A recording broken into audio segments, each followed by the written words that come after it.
मोदी जी गर्मी सहन नहीं कर पाते इसलिए विदेश यात्रा पर गए हैं। मोदी जी छुट्टियां मनाने यूरोप गए हैं। मोदी जी ने आपसे कहा 1 साल तक विदेश यात्रा मत कीजिए और खुद विदेश चले गए।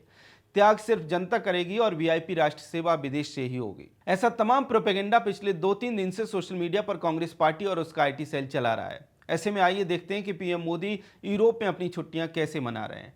नमस्कार, आप देख रहे हैं द पैम्फलेट। पीएम मोदी पर हम बात करें उससे पहले आप हमारे चैनल को सब्सक्राइब कर लें, बेल आइकन भी दबा दें और इस वीडियो को लाइक और शेयर जरूर करें। तो 15 मई को पीएम मोदी यूएई छुट्टियां मनाने पहुंचे। अबू धाबी एयरपोर्ट पर यूएई के प्रेसिडेंट मोहम्मद बिन जायद अल नाहिन ने पीएम का स्वागत किया। बाद में गार्ड ऑफ ऑनर से भी पीएम का स्वागत किया गया। यूएई राष्ट्रपति के साथ बैठक को पीएम मोदी ने संबोधित किया।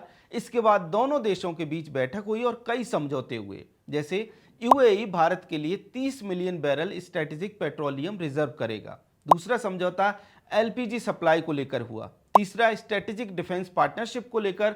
चौथा शिप रिपेयर क्लस्टर के अरेंजमेंट को लेकर। शिप रिपेयर में स्किल डेवलपमेंट को लेकर। एआई मिशन को बूस्ट देने के लिए 8 सुपर कंप्यूटर क्लस्टर को लेकर एग्रीमेंट। सातवां, यूएई ने $5 बिलियन का भारत में निवेश का ऐलान भी किया है। देखा आपने पीएम मोदी ने यूएई में कैसे छुट्टियां मनाई। देश के लिए बहुत महत्वपूर्ण एनर्जी सेक्टर के एग्रीमेंट्स करके, निवेश के एग्रीमेंट करके।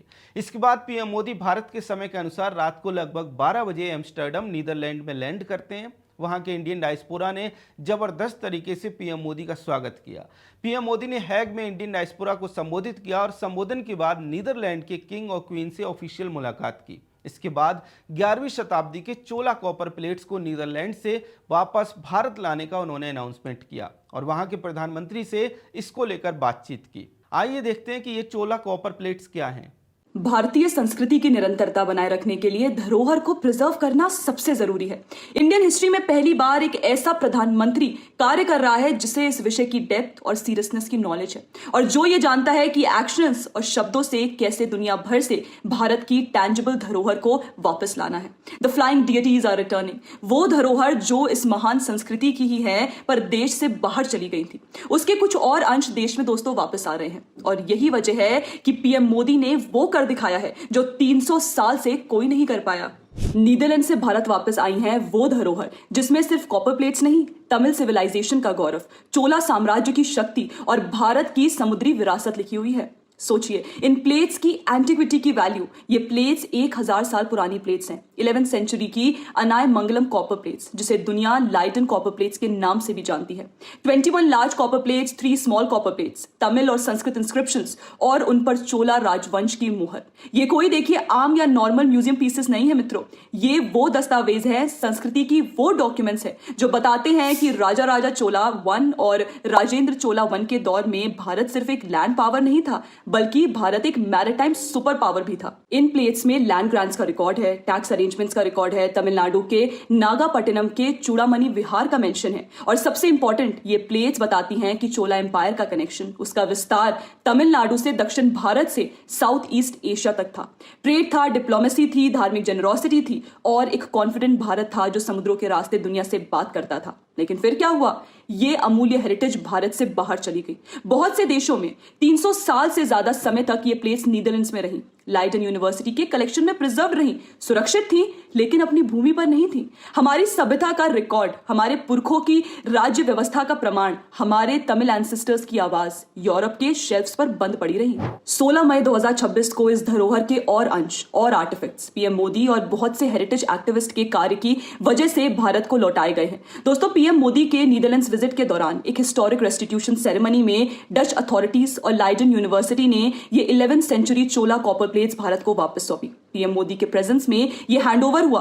भावुक करने वाली जर्नी जिसमें देव ही भक्तों के हाथों अपनी भूमि पर लौट रहे हैं। तमिल मक्कल के लिए ये गर्व का क्षण है, भारत के लिए ये आत्मसम्मान का क्षण है और दुनिया के लिए ये मैसेज है, भारत अब अपनी हिस्ट्री को सिर्फ किताबों में नहीं पढ़ेगा। देखा आपने चोला कॉपर प्लेट्स कितनी महत्वपूर्ण हैं और अपनी छुट्टियों पर पीएम मोदी ये कर रहे हैं। हाँ बिल्कुल, कांग्रेस पार्टी यही तो कह रही है कि पीएम मोदी छुट्टियां मनाने गए। तो अगर कांग्रेस के अनुसार ये छुट्टियां हैं तो इन छुट्टियों पर पीएम मोदी ये सब कर रहे हैं। आइए आगे बढ़ते हैं। चोला कॉपर प्लेट लेने के बाद नीदरलैंड में वैश्विक कंपनियों के सीईओज के साथ राउंड टेबल मीटिंग करते हैं और उस कॉन्फ्रेंस के बाद पीएम मोदी की मौजूदगी में सेमीकंडक्टर को लेकर ऐतिहासिक समझौता भारत की टाटा और नीदरलैंड की ASML के बीच होता है। हमारी सहयोगी रानू के इस वीडियो में देखिए कि ये समझौता कितना महत्वपूर्ण है। आपके हाथ में फोन है ना, इसके अंदर जो चिप है, कल तक भारत उसके लिए दुनिया पर डिपेंड करता था, लेकिन अब मोदी जी ने कुछ ऐसा कर दिया है जो भारत को सिर्फ डिजिटल कंज्यूमर नहीं, ग्लोबल चिप मेकर बना सकता है। 16 मई 2026 नीदरलैंड्स, पीएम नरेंद्र मोदी के सामने टाटा इलेक्ट्रॉनिक्स और ASML ने MOU साइन किया। और समझ लीजिए, ये नॉर्मल एग्रीमेंट नहीं है, ये भारत के टेक फ्यूचर का इग्निशन पॉइंट है। अब सिंपल लैंग्वेज में समझते हैं। मोबाइल चाहिए तो चिप चाहिए, EV चाहिए उसके लिए भी चिप चाहिए, AI चाहिए चिप चाहिए, डिफेंस टेक चाहिए अगेन चिप चाहिए। आज की दुनिया में ऑयल से ज्यादा ग्रेट स्ट्रेटेजिक इंपॉर्टेंस वाली कोई चीज अगर कुछ है तो वो है सेमीकंडक्टर चिप। लेकिन चिप बनाना कोई सिंपल काम नहीं है। चिप के अंदर माइक्रोस्कोपिक सर्किट्स प्रिंट करने के लिए चाहिए लिथोग्राफी, और लिथोग्राफी की दुनिया का सबसे बड़ा नाम है ASML। ये नीदरलैंड की कंपनी है, ग्लोबल जाइंट, और साथ ही ऐसी टेक्नोलॉजी जिसके बिना एडवांस्ड चिप्स बनाना ऑलमोस्ट इम्पॉसिबल हो जाता है। और अब वही ASML टाटा इलेक्ट्रॉनिक्स के धोलेरा फैब्रिकेशन को सपोर्ट करेगा। यहाँ बन रहा है इंडिया का major commercial 300 mm semiconductor fabrication plant. Gujarat अब सिर्फ इंडस्ट्री का पावर हाउस नहीं, इंडिया का चिप पावर हाउस बनने जा रहा है। और स्केल देखो, $11 बिलियन, लगभग 91,000 करोड़। ये फैक्ट्री नहीं, ये भारत के फ्यूचर का फाउंडेशन है। अब सोचिए, ये चिप्स सिर्फ इंडिया के लिए नहीं बनेगा। Automotive mobile, AI, defence, communication networks, global markets, कल की कार, कल का ड्रोन, कल का डेटा सेंटर, कल का डिफेंस सिस्टम, कल का स्मार्ट भारत, सबके पीछे होगा भारत का चिप इकोसिस्टम। टेक्नोलॉजिकल अपसर्ज का क्षण भी कोई भावुक कर देने वाला क्षण बन सकता है दोस्तों। जी हाँ, ये मूवमेंट थोड़ा इमोशनल है, क्योंकि सालों तक भारत दुनिया के लिए सॉफ्टवेयर लिखता रहा। हमने एप्स बनाए, प्लेटफॉर्म्स बनाए, डिजिटल सोल्यूशन बनाए, लेकिन सिलिकॉन का कोर, चिप का आधार मोस्टली बाहर से आता था। भारत सिर्फ सॉफ्टवेयर पावर नहीं रहेगा, भारत सेमीकंडक्टर पावर बनेगा। और सबसे बड़ा पॉइंट, ये सिर्फ $1 बिलियन प्रोजेक्ट नहीं, ये जॉब जनरेशन का भी प्रोजेक्ट है, यूथ का प्रोजेक्ट है, इंजीनियर्स का प्रोजेक्ट है, गुजरात के स्टूडेंट्स का प्रोजेक्ट है। आज जो मेरी जनरेशन है, यस जेनजी, उसमें students electronics, AI, robotics, VLSI या इंजीनियरिंग पढ़ रहा है ना, कल उसको ग्लोबल टेक बनाने के लिए इंडिया छोड़ना जरूरी नहीं होगा। धोलेरा, सनानंद, गुजरात, भारत, यही फ्यूचर का लैब बन सकता है। ये है आत्मनिर्भर भारत का रियल मीनिंग। सिर्फ स्लोगन नहीं, सप्लाई चेन का कंट्रोल, टेक्नोलॉजी का कॉन्फिडेंस है ये। इंपोर्ट्स पर डिपेंडेंस कम, ग्लोबल मार्केट में इंडिया की सीट पक्की है। आज का भारत चिप्स खरीदने वाला भारत नहीं रहना चाहता। आज का भारत चिप्स डिजाइन करेगा, मैन्युफैक्चरिंग करेगा, एक्सपोर्ट करेगा और दुनिया की टेक्नोलॉजी सप्लाई चेन में अपना झंडा गाड़ेगा। इसीलिए जब कोई पूछे ASML इंडिया आने से क्या होगा, सीधा बोलना, Bharat tech future fast forward होगा, टाटा का सेमीकंडक्टर रेवोल्यूशन स्टार्ट होगा, गुजरात ग्लोबल चिप मैप पर आएगा और मोदी जी का विकसित भारत विजन सिलिकॉन पर लिखना शुरू होगा। बताइए, गर्मी से बचने के लिए यूरोप में घूमने गए प्रधानमंत्री वहां सेमीकंडक्टर को लेकर इतना महत्वपूर्ण समझौता कर रहे हैं। इसके अलावा पीएम मोदी वहां के आप्सलाउडेक डैम के दौरे पर भी पहुंचे। इस तरह पीएम की विजिट से नीदरलैंड के साथ 17 समझौते हुए। इंडिया नीदरलैंड स्ट्रेटेजिक पार्टनरशिप को लेकर, चोला कॉपर प्लेट्स को लौटाने को लेकर, मोबिलिटी एंड माइग्रेशन कोऑपरेशन को लेकर, टाटा और ASML के बीच एग्रीमेंट, क्रिटिकल मिनरल्स को लेकर कोऑपरेशन, गुजरात के कल्पासार प्रोजेक्ट में टेक्निकल कोऑपरेशन को लेकर, इसके अलावा ग्रीन हाइड्रोजन समेत दूसरे समझौते हुए। UAE के दौरे का एक एक सेकंड हमने आपको बताया। ये भी बताया कि कितने महत्वपूर्ण और क्या क्या समझौते हुए।